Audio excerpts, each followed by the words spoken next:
that I know is so explosive. Welcome, Climate Viewers. My name is Jim Lee from Climate Viewer News. Today is December 18th, 2014, and we are continuing our series on HAARP 101. Search it on YouTube, and you're going to see a whole lot of crazy stuff in these next series of videos. Our last video was on how HAARP really works. Please check that out. Today we're going to be covering mind control. This is at climateviewer.com. Click on HAARP.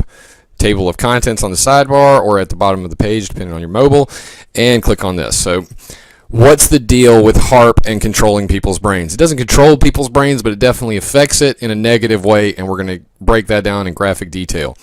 Electrical signals, electrical interference, electromagnetic radiation from outside your body can affect your mood because your brain works on electricity and hormones. Electrical signals produce hormones that affect your mood and everything else, your health, all of that.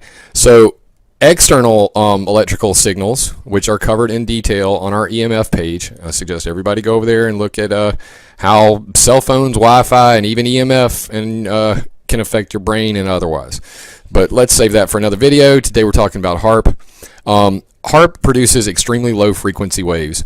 ELF waves are up to 100 hertz or once more naturally occurring, but they can also be produced artificially, such as Navy's Project Sanguine for submarine communications. ELF waves are not normally noticed by the unaided senses, yet their resonant effect upon the human body has been connected to both physiological disorders and emotional distortion. Infrasound vibration up to 20 hertz can subliminally influence brain activity to align itself to delta, theta, alpha, and beta wave patterns, inclining an audience towards everything from alertness to passivity. Infrasound could be used tactically as ELF waves endure for great distances, and it could be used in conjunction with media broadcasts as well. That's super creepy. What are they talking about? Altering my brain and using ELF waves with media broadcasts. Please look into that. So we're talking about very low frequency ranges from VLF to ELF, ULF, and even lower. Now, VLF facilities are all over the world. ELF, there's only like 2 of them that are really big, and the ULF would be the ionospheric heaters. Now, are you not inclined to believe me that this is messing with your brain? The Russian government would agree with me.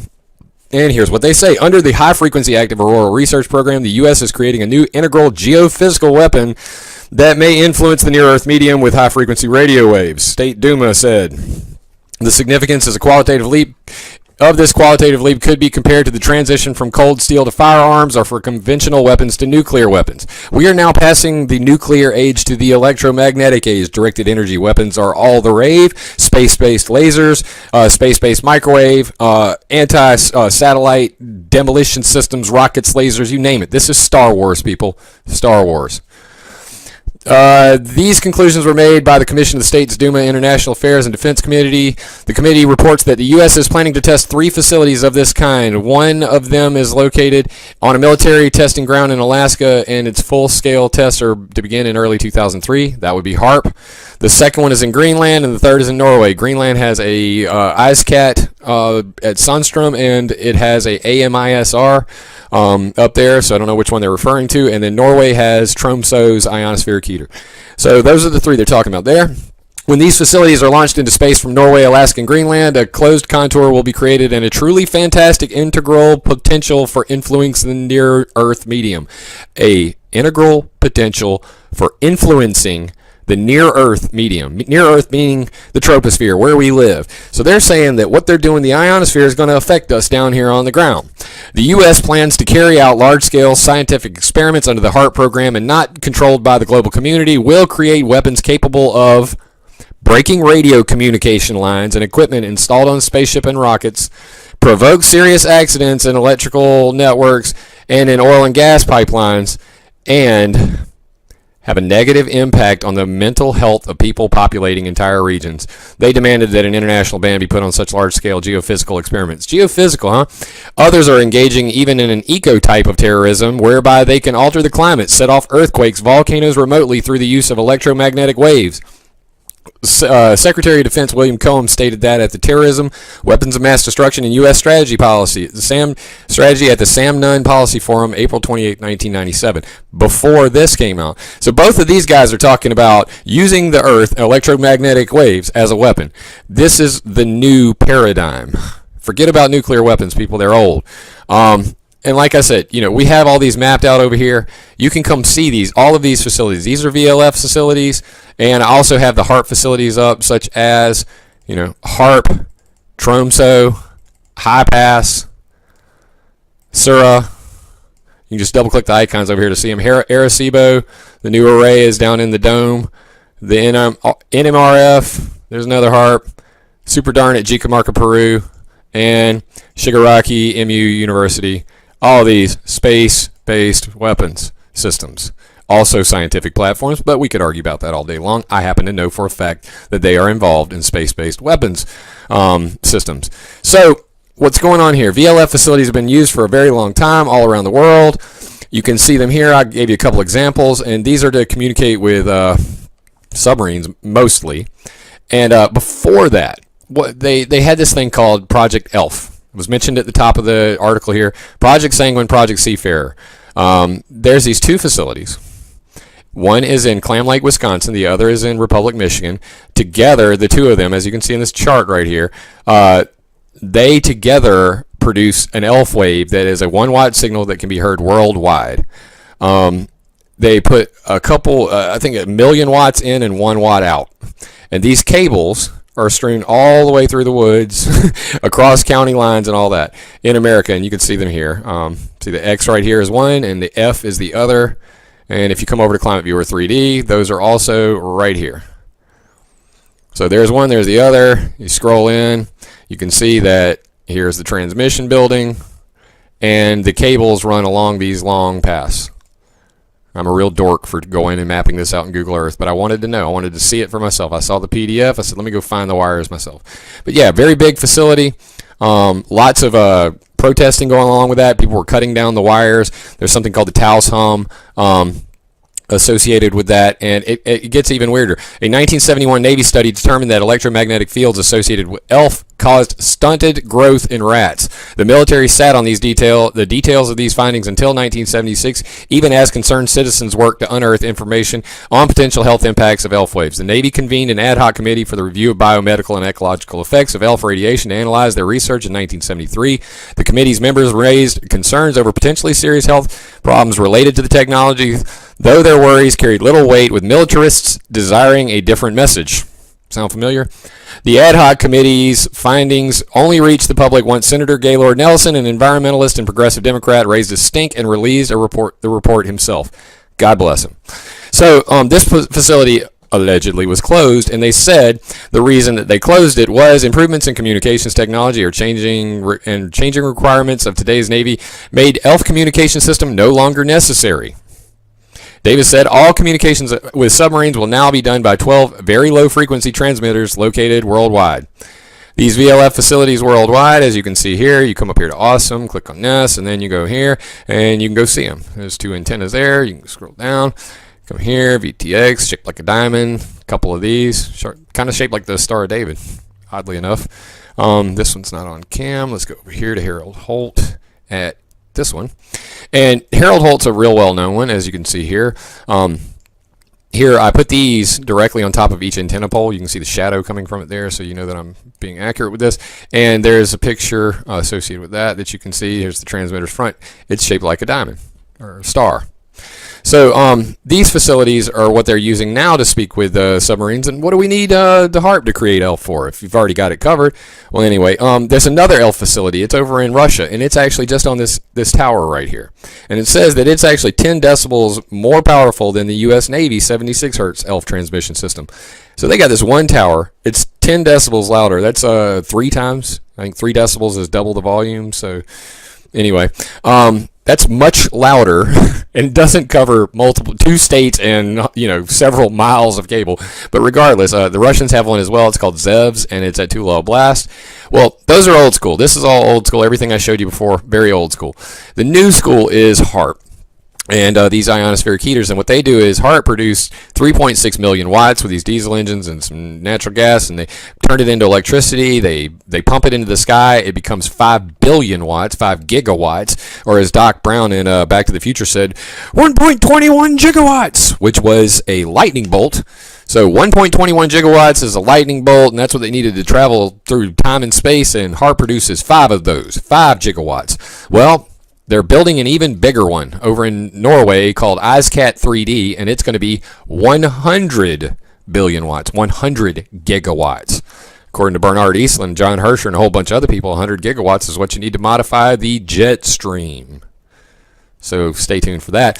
Regardless, there's a lot of argument about this 2.5 hertz signal coming from HAARP on these low, extremely low frequency. They're actually not even in the ELF range. ELF is supposed to be 3 to 300 hertz. These are below 3 hertz. So we're talking about magnetosonic, shear Alvin waves, emic waves, these sorts of things. These are terms you're probably not familiar with, but I'm just trying to give these to the scientific guys out there that are interested.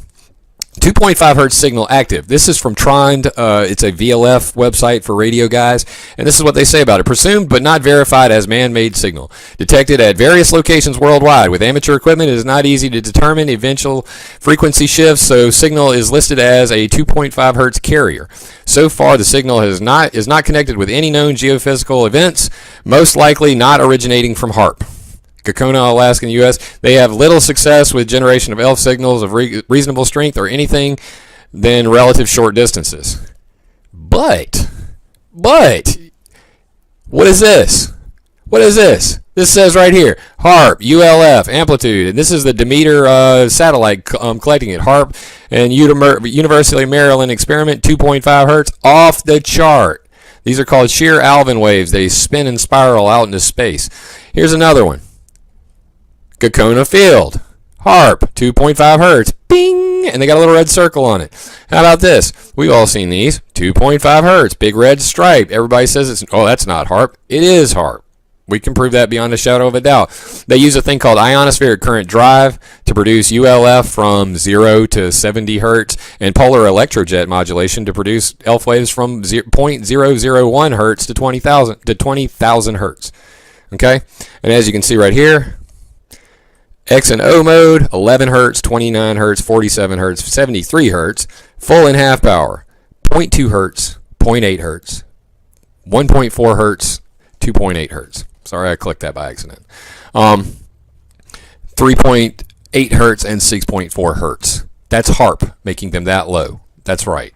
So there's no arguing about this anymore. And HAARP is producing these ELF waves, these shear Alvin waves, emic waves, and magnetosonic waves, which do affect your health, your brain, and this stuff should be banned. So please, guys, come over here, watch Resonance Beings of Frequency, great documentary on how electromagnetic radiation affects your body, and then really dig into this stuff. Look at all of the HAARP facilities, the large, high-powered radars of the world, and do it while you can, because Google is closing my Google Earth program by the end of the year. So this won't be around long. We'll try to invent something better to still bring all of this 3D fun to you. But until then, check it out. All the references are there. HAARP, ELF waves, and mind control, or mind aggravation, you might want to put it. This is all referenced at the bottom. Please check it out. 1,778 other people already have. And I really hope that you guys get this stuff out to everybody, because we really need to know the truth about HAARP, ionospheric heaters, and ELF generation. By the way, the reason this all matters, they're going to show up on a boat near you very soon. I'll cover this in my next video about how they're using them on trucks with the microwave ionosphere reconfiguration ground-based emitter, which is basically a HAARP on a trailer. They're putting them on boats to melt methane clouds to generate sunshine reflecting noctilucent clouds in increasing amounts in the mesosphere, which reflects sun's energy back into space. That's right, using HAARP to attack atmospheric methane. Very crazy. And they want to use the other heaters as well to do geoengineering with Project Lucy and the Sky with Diamonds, compressing methane into diamond dust. And the Strawman high frequency array, how they are putting them along the equator, along this green band, and the optimal ELF region, which is right here. So look for an ELF boat coming to a ocean near you. They are called the Strawman high frequency array, and that's why HAARP is no longer necessary, not just because they have VLF facilities everywhere to talk. So There's a lot left to cover. I'm going to continue this series. We'll go through each one of my articles until we all get to the bottom of this, and then I'm going to probably stop talking about HAARP till we see IceCat 3D in 2016, hopefully. So with that, unless someone like you cares a whole awful lot, nothing is going to get better. It's not.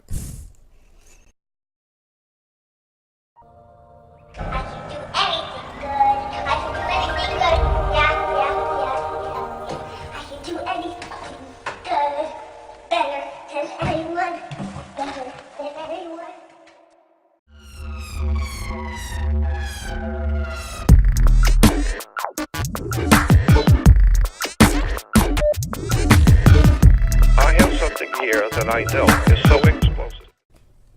Welcome, Climate Viewers. My name is Jim Lee from Climate Viewer News. Today is December 18th, 2014, and we are continuing our series on HAARP 101. Search it on YouTube, and you're going to see a whole lot of crazy stuff in these next series of videos. Our last video was on how HAARP really works. Please check that out. Today we're going to be covering mind control. This is at climateviewer.com. Click on HAARP. Table of contents on the sidebar or at the bottom of the page, depending on your mobile, and click on this. So what's the deal with HAARP and controlling people's brains? It doesn't control people's brains, but it definitely affects it in a negative way, and we're going to break that down in graphic detail.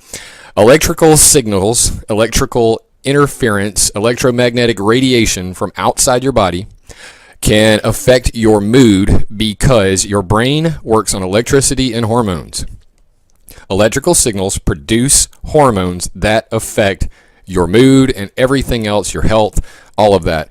So external electrical signals, which are covered in detail on our EMF page. I suggest everybody go over there and look at how cell phones, Wi-Fi, and even EMF can affect your brain and otherwise.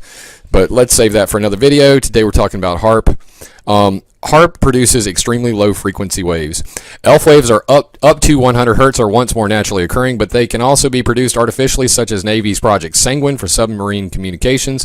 ELF waves are not normally noticed by the unaided senses, yet their resonant effect upon the human body has been connected to both physiological disorders and emotional distortion. Infrasound vibration up to 20 Hertz can subliminally influence brain activity to align itself to delta, theta, alpha, and beta wave patterns, inclining an audience towards everything from alertness to passivity. Infrasound could be used tactically as ELF waves endure for great distances, and it could be used in conjunction with media broadcasts as well. That's super creepy. What are they talking about? Altering my brain and using